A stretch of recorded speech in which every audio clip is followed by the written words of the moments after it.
Halo semuanya, kembali lagi dengan saya. Perkenalkan, nama saya Delima Tua Sigalinggi, NPM 1709181, kelas 3 semester 6. Mata kuliah mendongeng dengan pengampu Bapak Anton Sitepu SSN MSN. Hari ini saya akan mendongeng loh. Judul dongeng saya, Asal Mula Tempurung Kura-Kura. Selamat menyaksikan. Halo anak-anak, bagaimana kabarnya? Semoga kita sehat-sehat selalu ya. Nah, di sini kita akan mendongeng. Nah, adik-adik sudah tahu belum apa itu mendongeng? Nah, mendongeng di sini adalah menyampaikan suatu cerita kepada adik-adik semua ataupun kepada orang lain. Nah, sekarang Miss akan mendongeng Asal Mula Tempurung Kura-Kura.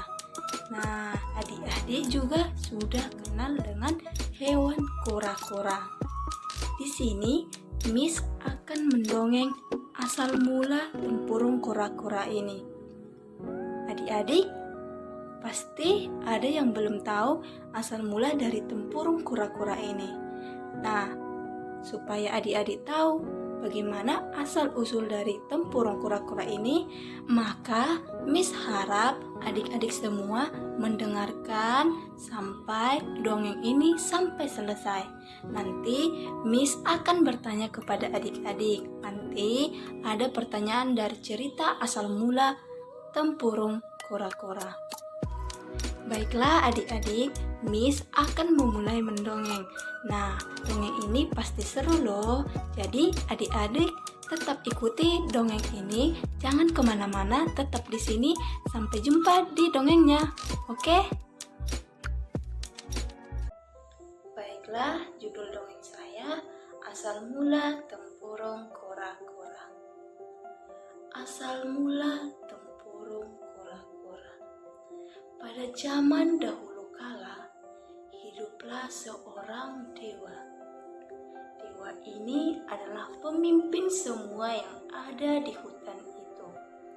Dewa ini sangat kuat, tapi dia sangat mudah tersinggung dan sangat mudah marah. Suatu hari, sang dewa akan melaksanakan pernikahannya dengan sang dewi cantik.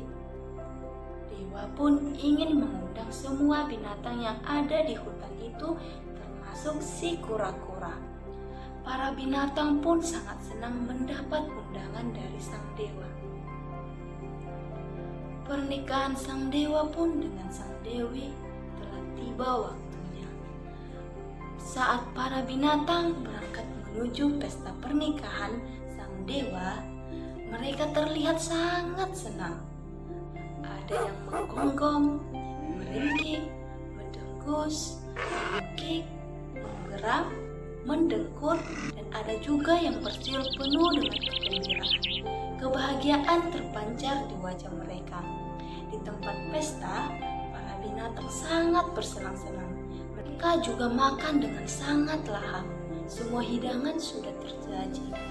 Dewa pun tersenyum melihat para binatang menikmati pestanya. Saat Dewa mengamati semua binatang, ia baru menyadari bahwa kura-kura tidak ada di pestanya. Di mana kura-kura? Apakah dia tidak datang? Tanya Dewa pada istrinya. Sepertinya tidak, sahut istrinya. Sebaiknya besok aku pergi menemuinya dan bertanya kepadanya, kata Dewa. Maka keesokan harinya, Dewa pun menemui kura-kura. Dilihatnya, kura-kura sedang bersantai di tepian sungai. Sang dewa pun bertanya kepada kura-kura, "Kenapa kamu tidak datang ke pestaku, kura-kura?" tanya dewa. Dewa pun menjadi sangat kesal karena pertanyaan sang dewa tidak dijawab kura-kura. Beberapa saat kemudian, kura-kura langsung menjawab pertanyaan sang dewa. "Tidak ada tempat seperti di rumahku," kata kura-kura. Mendengar jawaban dari kura-kura, sang dewa pun menjadi marah.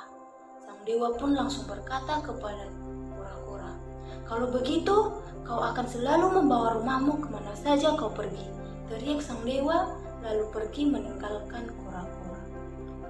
Kura-kura yang ketakutan mulai merasakan beban berat yang ada di punggungnya.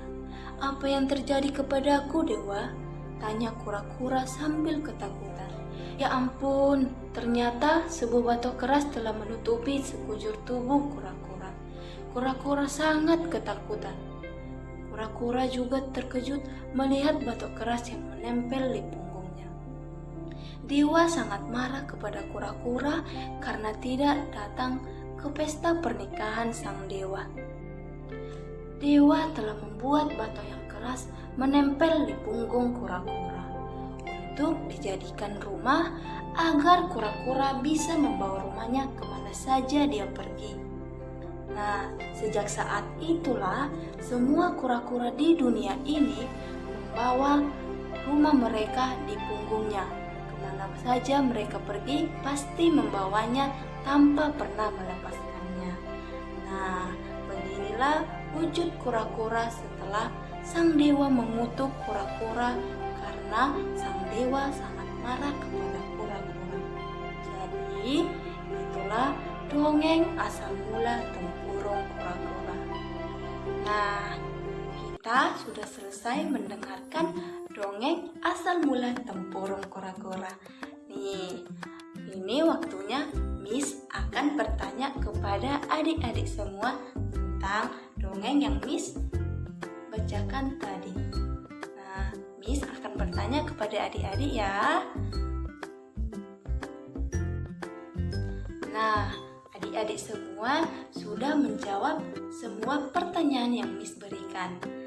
Itu artinya adik-adik semua mengamati dan mendengarkan dongeng yang Miss ceritakan kepada adik-adik semua.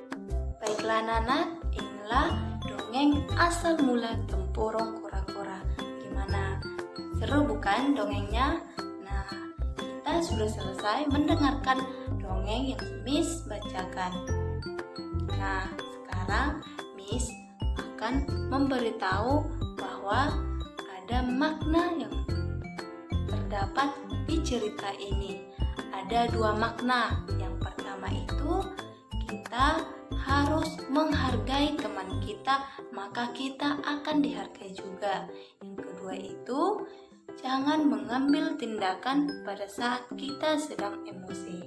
Nah, semoga adik-adik jangan seperti sang dewa dan jangan juga seperti sang kura-kura. Nah, di sini sang dewa sangat emosi dan kura-kura pun tidak mengikuti perintah sang dewa. Maka dari cerita ini kita bisa mengambil makna-makna yang bisa kita terapkan di kehidupan kita sehari-hari. Terima kasih buat adik-adik yang sudah mendengarkan dan mengamati Miss menceritakan dongeng asal mula tempurung kura-kura.